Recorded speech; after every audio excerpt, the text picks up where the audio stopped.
যুক্তরাষ্ট্রে যখন দিন দিনই বাড়ছে বেকারত্বের হার, চাকরি হয়ে উঠছে সোনার হরিণ, তখন চাকরি ছাড়ার হিড়িকও দেখা যাচ্ছে দেশটিতে। কর্মক্ষেত্রে সফল এমন অনেক মার্কিন নারী কর্মী হঠাৎ করে চাকরি ছেড়ে দিচ্ছেন। সম্প্রতি যা বেড়েছে বহু গুণে।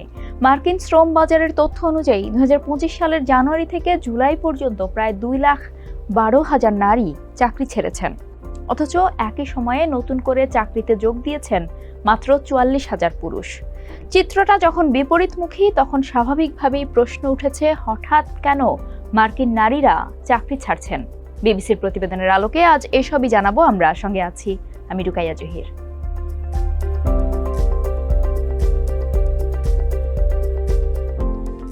চাকরি ছাড়ার সিদ্ধান্তটা অবশ্য নিজস্ব বলেই জানাচ্ছেন বেশিরভাগ নারী কর্মী। তাছাড়া সব নারীর গল্প একরকম নয়।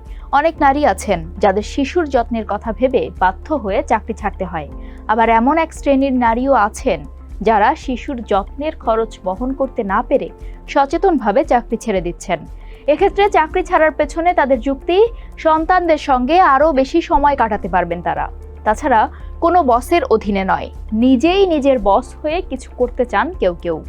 আবার চাকরি ছেড়ে ভিন্ন কিছু করার পরিকল্পনাও আছে অনেক নারীর। অর্থাৎ তারা এটিকে দুর্বলতা নয়, বরং একটি শক্তিশালী সিদ্ধান্ত হিসেবেই দেখছেন।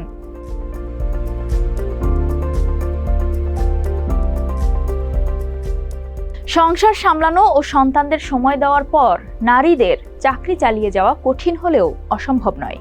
চাকরি ছেড়ে দেওয়া এসব নারী কর্মীরাও সেটা মানছেন। তবে তাদের ভাষ্য, তারা আসলে সন্তানদের সঙ্গে বেশি সময় কাটাতে চান। আর যারা এখনো মা হননি অথচ চাকরি ছেড়েছেন, তাদের ভাষ্য, নিজেদের অগ্রাধিকার পাল্টেছেন তারা। ভিন্ন কিছু করার পরিকল্পনা আছে তাদের। আর নারীদের এই চাকরি ছাড়ার প্রবণতা বেড়েছে কোভিড-19-এর পর থেকেই।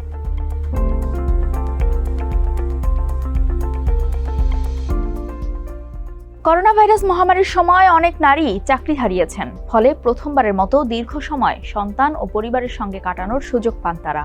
আর তখনই তারা উপলব্ধি করেন জীবনের এই অংশটাও মূল্যবান। মহামারীর পরও যার প্রভাব থেকে যায়, ঘরে বসে কাজ করতে আগ্রহী এমন নারীর সংখ্যা বেড়ে যায়। অনেক নারী স্বেচ্ছায় স্টে অ্যাট হোম মাদার হিসেবেও নিজেকে পরিচয় দেন। এমনকি এই প্রবণতা লক্ষ্য করা যাচ্ছে অনেক সফল নারী কর্মীদের মধ্যেও।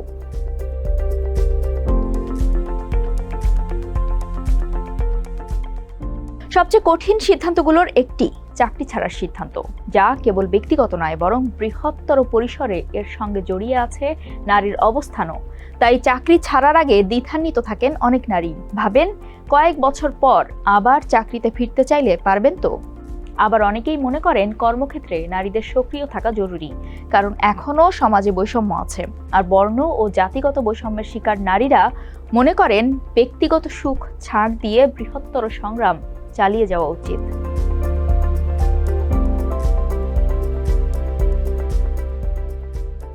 নিউ ইয়র্ক টাইমসের সাংবাদিক ইসি লাপাউস্কি নারীদের চাকরি ছাড়ার এই প্রবণতাকে পাওয়ার পজ বলে অভিহিত করেছেন। অর্থাৎ বহু বছর ধরে ক্যারিয়ারকে একটা জায়গায় নিয়ে আসার পর কিছু নারী সচেতনভাবে কর্মজীবন থেকে বিরতি নিচ্ছেন। অর্থাৎ নিজের সিদ্ধান্তে তারা চাকরি থেকে সরে যাচ্ছেন। অর্থাৎ পাওয়ার পজ আসলে কাজ থেকে এক ধরনের সাময়িক বিরতি।